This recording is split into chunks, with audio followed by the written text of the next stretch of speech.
কাহিনী শুরু হয় মডার্ন রাশিয়া থেকে। এখানে আমরা ডমিনিকা নামের একটি মেয়েকে দেখতে পাই। সে একজন বেলি ডান্সার। আসলে যে কোনো উপায়ে ডমিনিকার টাকা ইনকাম করতে হবে, কারণ তার মা সবসময় অসুস্থ থাকে। মায়ের চিকিৎসার জন্য ডমিনিকার অনেক টাকার প্রয়োজন। একদিন যখন সে পারফর্ম করছিল, তখন ডমিনিকার পার্টনার তার পায়ের উপর পা রাখে। এতে তার পায়ের হাড্ডি ভেঙে যায়, আর এই অ্যাক্সিডেন্টের সাথে তার ডান্সিং ক্যারিয়ারও শেষ হয়ে যায়। এতে সে অনেক দুঃখ পায়। ডমিনিকা বুঝতে পারছে না এখন সে কিভাবে টাকা ইনকাম করবে আর নিজের মায়ের চিকিৎসা কিভাবে করবে। কয়েক মাস কেটে যায় এবং তার পা ঠিক হয়ে যায়। একদিন ডমিনিকার আঙ্কেল ইওয়ান তার কাছে আসে।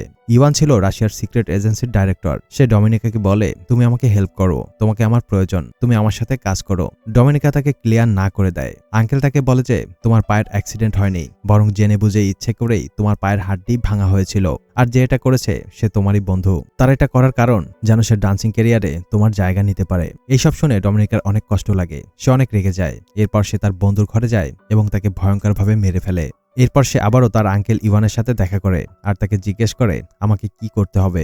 আঙ্কেল তাকে বলে যে বড় একজন গ্যাংস্টারকে তুমি সিডিউস করে হোটেলের রুমে নিয়ে আসবে। এরপর আমাদের এজেন্ট বাকি কাজ করবে। এর বিনিময়ে তোমার মায়ের সকল মেডিকেল খরচ আমরা বহন করব। তখন ডমিনিকা তার কথায় রাজি হয়ে যায়। সে ওই গ্যাংস্টারের সাথে একটি বারে দেখা করে এবং তাকে সিডিউস করার চেষ্টা করে। এরপর ওই গ্যাংস্টার ডমিনিকাকে হোটেলের একটি রুমে নিয়ে যায়, কিন্তু এখন পর্যন্ত ওখানে এজেন্সির কেউই আসেনি। তাই ওই লোকটা জোর করে ডমিনিকার সাথে ক্লোজ হয়। এতে ডমিনিকা অনেক দুঃখ পায়, কারণ তার শুধুই ওই গ্যাংস্টারকে সিডিউস করার কথা ছিল। তারপর ওখানে এজেন্সির লোক চলে আসে আর ওই গ্যাংস্টারকে মেরে ফেলে। তবে ডমিনিকা এইসব দেখে অনেক ভয় পেয়ে যায়। সে তার আঙ্কেলের কাছে যায় আর তাকে বলে আজকের পর থেকে সে এই কাজ কখনো করবে না। ডমিনিকার সাথে যেটা ঘটেছে তাতে তার আঙ্কেলের কিছুই যায় আসে না। সে ডমিনিকাকে বলে, এখন তুমি আমাদের ব্যাপারে সবকিছু জেনে গেছো, আমরা কিভাবে কাজ করি, মানে তুমিও এখন এই সিক্রেট এজেন্সির একজন সদস্য হয়ে গেছো। আর যদি তুমি আমাদের সাথে কাজ না করো তাহলে তোমাকে মেরে ফেলা হবে। অন্যদিকে আমরা নিট নামের একটি লোককে দেখি, আর সে আমেরিকার গুপ্তচর মানে সিআইএর এজেন্ট। নিট একটি লোকের সাথে দেখা করে যাকে সে মার্বেল বলে ডাকে। আসলে মার্বেল তথ্য দিয়ে নিটকে হেল্প করে। তারা দুজন আলোচনা করে ওখান থেকে চলে যাচ্ছিল, তখনই ওখানে পুলিশ চলে আসে। নিট চাচ্ছে না যে মার্বেল ধরা পড়ুক, তাই সে গুলি চালায়। এতে পুলিশ তাকে ধাওয়া করতে শুরু করে আর মার্বেল ওখান থেকে পালিয়ে যায়। তবে নিট ধরা পড়ে যায় আর তাকে আমেরিকায় ফেরত পাঠিয়ে দেয়। কিন্তু নিট আবারও একবার রাশিয়া যেতে চায়। নিটের যে সিনিয়র রয়েছে সে বলে তুমি রাশিয়া নয় বুদাপেস্টে যাবে, যেন তুমি আবারও একবার মার্বেলের সাথে দেখা করতে পারো। পরের সিনে রাশিয়ার সিক্রেট এজেন্ট ইওয়ানকে দেখি, যে ওই ভিডিও ফুটেজ দেখছিল যেখানে নিট মার্বেলের সাথে দেখা করেছে। আর ভিডিও দেখে ইওয়ান বুঝতে পারে যে মার্বেল তাদেরই লোক, মানে রাশিয়ার সিক্রেট এজেন্সির মেম্বার, যে এখন বুদাপেস্টে রয়েছে। ইওয়ান এখনই তাকে মারার জন্য কোনো স্পাইকে সেখানে পাঠাতে চায়। সে ডমিনিকার কাছে যায় আর তাকে বলে তোমাকে বুদাপেস্টে গিয়ে একটি কাজ করতে হবে, কিন্তু এর জন্য সবার প্রথমে তোমাকে ট্রেনিং নিতে হবে। এরপর তাকে একটি স্পাই স্কুলে পাঠানো হয়। ওখানকার ট্রেনিং খুবই বিপজ্জনক আর ভয়ঙ্কর হয়ে থাকে, কিন্তু খুব তাড়াতাড়ি সেই ট্রেনিং কমপ্লিট করে ফেলে। এরপর ডমিনিকাকে বুদাপেস্টে পাঠিয়ে দেওয়া হয়। এখানে আসার পর সবার প্রথমে তাকে নিটের বিশ্বাস অর্জন করতে হবে, যেন তার মাধ্যমেই ডমিনিকা মার্বেলের কাছে পৌঁছাতে পারে। আসলে মার্বেলের চেহারা কেউই চেনে না, কেউই জানতো না যে সে কিরকম দেখতে, তাই একমাত্র নিটের মাধ্যমেই মার্বেলের কাছে পৌঁছানো সম্ভব। এখানে ডমিনিকা তার একজন সহকর্মীর সাথে থাকে এবং সে নিটের পেছনে ফলো করতে শুরু করে। ডমিনিকা একটি সুইমিং পুলে জয়েন করে যেখানে নিট প্রতিদিন আসতো। ডমিনিকা তার সামনে ইচ্ছে করেই ঘোরাঘুরি করতে থাকে যেন নিট তাকে দেখতে পায়। ডমিনিকা দেখতে অনেক সুন্দর ছিল, তাই নিটও তাকে দেখতে শুরু করে। আর একদিন রাস্তায় যখন তাদের দেখা হয় তখন নিট তার সাথে কথা বলে। নিটের একটু একটু ডমিনিকার উপর সন্দেহ লাগে। পরদিন যখন ডমিনিকা সুইমিং পুলে যায় তখন দেখে ওখানে তার আইডি কার্ড নেই। আসলে নিট তার আইডি কার্ড নিয়ে গেছে, আর এখন সে জেনে গেছে ডমিনিকা একজন রাশিয়ান স্পাই। কিন্তু তারপরও সে বারবার নিটের সাথে দেখা করে। নিট বুঝতে পারে ডমিনিকা বারবার তার সাথে এজন্যই দেখা করে যেন সে মার্বেলের খোঁজ পেতে পারে। একদিন যখন ডমিনিকা তার রুমে ছিল, ওই সময় তার সহকর্মী মেয়েটা ঘরে ছিল না। তখন ডমিনিকা রুমের তল্লাশি করে বুঝতে পারে তার সহকর্মী কোনো আমেরিকার স্পাইয়ের সাথে দেখা করেছে এবং তার কাছে ইনফরমেশন লিক করে টাকা খাবে। ডমিনিকা বুঝতে পারে তার সহকর্মীকে তারই মতো কোনো মিশন দেওয়া হয়েছে। এখন ডমিনিকা তার কাজ সম্পূর্ণ করতে পারছে না। সে মার্বেলের ব্যাপারে কিছুই জানতে পারেনি। তাই ইওয়ান এখানে চলে আসে আর তাকে জিজ্ঞেস করে তোমার কাজ এত স্লো কেন চলছে? যদি এভাবেই চলতে থাকে তাহলে তোমাকে মেরে ফেলা হবে। ডমিনিকা বলে আমার কাজ স্লো চলার কারণ আমি আমার সহকর্মীর কাজেও হেল্প করছি। এটা শুনে ইওয়ানের অনেক রাগ হয়। সে বলে তোমার নিজের কাজের প্রতি খেয়াল দেওয়া উচিত। এরপর যখন ডমিনিকা তার রুম থেকে বাইরে যায় তখন সেখানে অন্য একজন রাশিয়ান এজেন্ট আসে আর ডমিনিকার সহকর্মীকে মেরে ফেলে, কারণ সে তার সিক্রেট মিশন ডমিনিকার সাথে শেয়ার করেছে। এরপর যখন ডমিনিকা রুমে আসে তখন সেই রাশিয়ান এজেন্ট তাকে ধমক দেয় আর বলে যদি তুমি তোমার মিশনে ফেল করো তাহলে আমরা তোমাকেও মেরে ফেলবো। ডমিনিকা এই কথায় অনেক ভয় পেয়ে যায়। এরপর সে নিটের সাথে দেখা করতে যায়। ওখানে নিট তাকে বলে, আমি জানি তুমি একজন রাশিয়ান স্পাই। ডমিনিকা বলে, আমাকে নিজের জীবন বাঁচাতে ও মায়ের চিকিৎসার জন্য স্পাই হতে হয়েছে। নিট তাকে বলে, আমি তোমার ও তোমার মায়ের জীবনের সুরক্ষার গ্যারান্টি নিচ্ছি, কিন্তু তোমাকে ডাবল এজেন্ট হতে হবে, মানে তোমাকে আমাদের জন্য কাজ করতে হবে। নিটের কথায় ডমিনিকা রাজি হয়ে যায়। এরপর তারা একে অপরের অনেক ক্লোজে চলে আসে। পরের দিন সকালে যখন ডমিনিকা নিটের ঘর থেকে চলে যাচ্ছিল, তখন সে নিজের সাথে করে একটি গ্লাস নিয়ে যায় যেটাতে নিটের ফিঙ্গারপ্রিন্ট ছিল।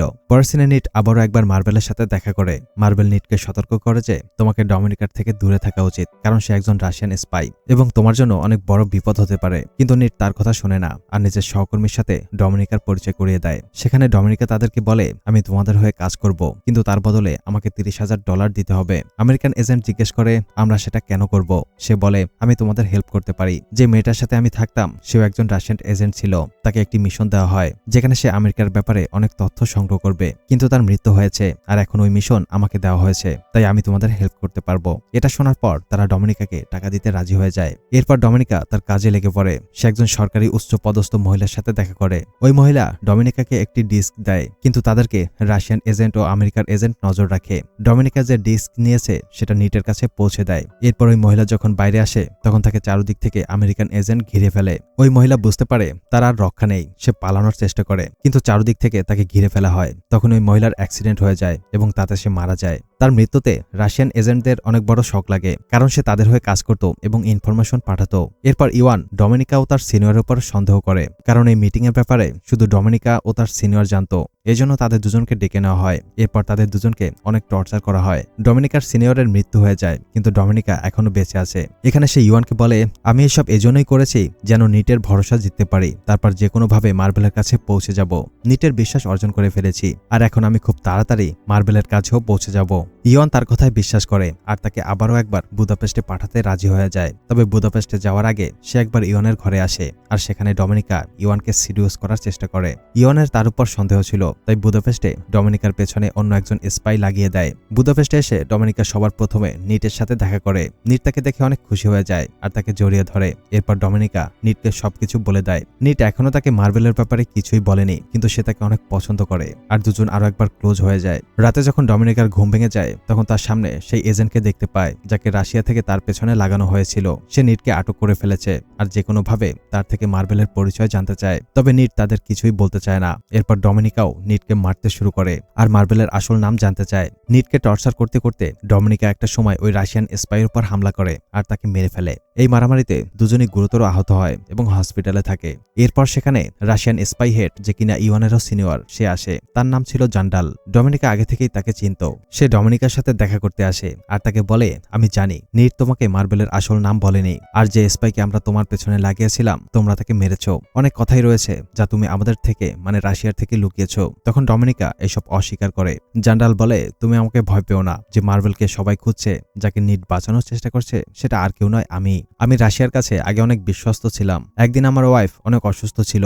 একজন আমেরিকার ডক্টর ছিল যে আমার ওয়াইফকে বাঁচাতে পারত, কিন্তু আমার এজেন্সি আমাকে পারমিশন দেয়নি। তাদের মনে হয়েছিল যে আমার ব্যাপারে ডক্টর মানে আমেরিকা জেনে যাবে, যার কারণে আমার ওয়াইফের মৃত্যু হয়। আর এই পুরো সিস্টেম স্বৈরাচার। এজন্যই আমি রাশিয়ার সাথে নেই আর একজন ডাবল এজেন্ট হয়ে আমেরিকা আর রাশিয়ার সাথে কাজ করতে শুরু করেছি। আজকে তোমার যে পরিস্থিতি, এজন্য তোমার আঙ্কেল ইওয়ানই দায়ী। যদি সে চাইতো তাহলে তোমাকে এইসব থেকে বের করতে পারত, কিন্তু সে তা করেনি। তুমি আমার ব্যাপারে রাশিয়ার খুফিয়া এজেন্সিকে জানাতে পারো, তাতে আমি ধরা পড়ে যাব আর তুমি একজন জাতীয় হিরো হয়ে যাবে। এরপর তুমি আমার মতো আমেরিকা ও রাশিয়ার সাথে এজেন্ট হয়ে কাজ করতে পারবে আর রাশিয়ার স্বৈরাচার এজেন্টদের শেষ করতে পারবে। আসলে জান্ডাল তাকে সবকিছু এই জন্য বলে কারণ সে বুঝতে পারে খুব তাড়াতাড়ি সে ধরা পড়ে যাবে। তাই সে চাচ্ছে না যে তার লাইফটা বৃথা যাক। সে চায় ডমিনিকা যেন তাকে ধরিয়ে দিয়ে তার জায়গা নিয়ে নেয়। এরপর ডমিনিকা রাশিয়ার এজেন্সির কাছে যায় আর ওখানে সে মার্বেলের পরিচয় ও সত্যতা সবকিছু জানিয়ে দেয়। কয়েকদিন পর আমাদের দেখানো হয় রাশিয়ার এজেন্ট জান্ডালকে নয় বরং ইওয়ানকে আটক করে, কারণ নিট ইওয়ানের কথাই বলেছিল যে ইওয়ানই মার্বেল, আর সাথে অনেক প্রমাণও দেখিয়েছে।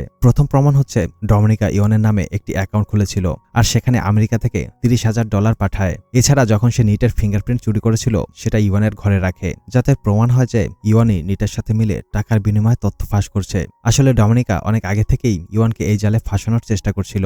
ইওয়ান নিজেকে নির্দোষ প্রমাণ করতে পারেনি। রাশিয়ান এজেন্ট ইওয়ানকে মেরে ফেলে। ডমিনিকা মার্বেলের পর্দা ফাঁস করেছে, এজন্য তাকে প্রমোশন দেওয়া হয় আর এখন সে রাশিয়ায় তার মায়ের সাথে অনেক খুশি। তবে সে নিটকে এখনো ভাবে, কারণ সে তাকে পছন্দ করে। একদিন ডমিনিকার কাছে একটি আননোন নাম্বার থেকে কল আসে। অন্য পাশ থেকে কোনো কথা বলে না, ওপাশ থেকে শুধু একটি পিয়ানোর সুর বাজতে থাকে, যেটা শোনার পর সে বুঝতে পারে এটা নিট হবে। আর এখানেই এই মুভির গল্পটা শেষ হয়ে যায়। গল্পটি কেমন লেগেছে কমেন্টে জানিয়ে দিও, ভিডিওতে লাইক করতে ভুলো না। আর এরকম দারুণ সব মুভির এক্সপ্লেইন দেখতে চ্যানেলটি সাবস্ক্রাইব করো। কথা হবে নতুন কোনো গল্প নিয়ে, ততক্ষণ পর্যন্ত আমাদের আগের ভিডিওগুলি উপভোগ করো। Good bye.